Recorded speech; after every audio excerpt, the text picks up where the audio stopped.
और उसी समय विश्वामित्र जी ने देखा कि राम जी जनकपुर घूम कर आए, तो कह दिया कि समय जाने गुरु आय सुपाई, लेन प्रसून चले दो भाई।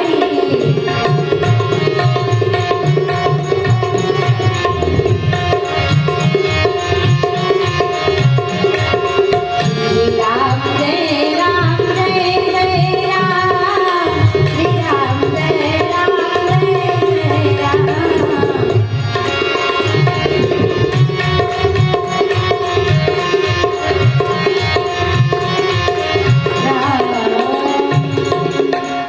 रामचरितमानस की कथा है, ये आदि से अंत और अंत से आदि में जाती है, क्योंकि जब रामायण की कथा होती है तो बालकांड से लंका कांड तक, तो रामचरितमानस की कथा कभी आगे और कभी पीछे प्रेम से बोले भक्त वत्सल भगवान की। आज प्रभु श्री राम से विश्वामित्र जी ने कहा, समय जान गुरु आय सुपाई, लेन प्रसून चले दो। लेकिन यहाँ पर तुलसीदास जी ने लिखा लेन प्रसून चले दो भाई, तो दोनों भाई क्यों गए? अरे ये भी तो लिख सकते थे कि लेन प्रसून चले रघुराई। दोनों भाई क्यों लिखा? दोनों भाइयों को जाने की क्या आवश्यकता पड़ गई? अरे पुष्प एक ट्राली का 2 ट्रक तो लाने थे, एक दोना 2 दोना लाने थे, लेकिन लक्ष्मण जी साथ में क्यों गए? बोले एक विद्वान ने कहा लक्ष्मण जी को जाना जरूरी था। क्यों? क्योंकि विद्वान ने कहा कि अगर राम जी ने सोचा कि मैं अकेले पुष्प लेने के लिए गया और लक्ष्मण को विश्वामित्र जी के पास छोड़कर गया, तो यहाँ पर एक घटना घट जाएगी। बोले कौन सी घटना? बोले जितना क्रोध विश्वामित्र जी को आता है उतना ही क्रोध लक्ष्मण जी को आता है। तो अगर मैं पुष्प लेने चला गया तो लक्ष्मण जी विश्वामित्र जी का आमना सामना हुआ, तो गुरु जी ने अगर थोड़ी सी तेज आवाज में बात कर दी तो लक्ष्मण जी बर्दाश्त करने वाले? राम जी ने सोचा, विद्वान ने कहा कि जो सरोस और गुरु वाले कछु कहीं है, तो लखन लाल तब धनुष से उठई है। थोड़ी सी अगर बात विश्वामित्र ने तेज आवाज में बोली महाराज जी ने, गुरुदेव ने, तो लक्ष्मण जी को बर्दाश्त नहीं करना, लक्ष्मण जी को तो बाढ़ उठा लेना है, और मैं तो वहां पुष्प लूंगा, और यहाँ पर क्या होगा? बोले गुरु शिष्य की होई लड़ाई, इसलिए तुलसीदास जी को मानस में लिखना पड़ा लेन प्रसून चले दो भाई। अच्छा दूसरा भाव देखिए, तुलसीदास जी ने ये क्यों लिखा है कि लेन प्रसून चले दो भाई? बोले राम जी ने सोचा अगर लक्ष्मण नहीं जाएगा तो काम बनने वाला नहीं है। क्यों? अगर राम जी अकेले पुष्प वाटिका जाएंगे पुष्प लेने के लिए तो काम नहीं बनेगा। क्यों? क्योंकि राम जी हैं झंडा और लक्ष्मण जी हैं डंडा, भरत जी हैं पंडा, तो शत्रुघ्न जी हैं हंडा। और कहती है ना झंडा कितना भी अच्छा हो, लेकिन अगर झंडा के नीचे डंडा ना हो तो झंडा ऊंचा होने वाला नहीं है। अब आप कहो कि राम जी झंडा कैसे हो गए?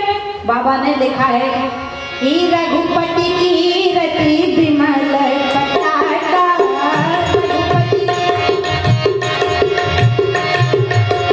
रघुपति की रति विमल पताका,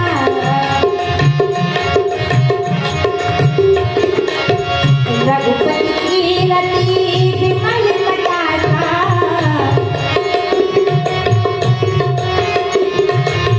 श्री राम जय राम जय जय राम,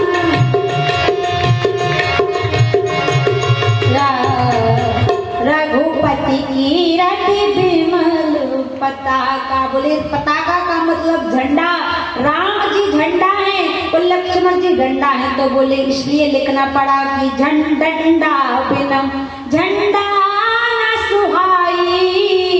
इसलिए तुलसीदास जी को लिखना पड़ा लेन प्रसून चले दो भाई। तीसरा भाव, बोले राम जी ने सोचा अगर मैं यहाँ से अकेला गया, वहां से सीता जी आई, तो सीता जी जब आएंगी तो अकेली नहीं आएंगी, तो अगर मैं अकेले गया तो काम करने वाला राम जी ने सोचा कि सीता फुलवारी में आई है, अपनी बहनन को संग लई है, तो बहनन बारी जना के दुलारी, तो भैयन बारी जी अवध बिहारी। इसलिए लिखना पड़ा लेन प्रसून चले दो भाई।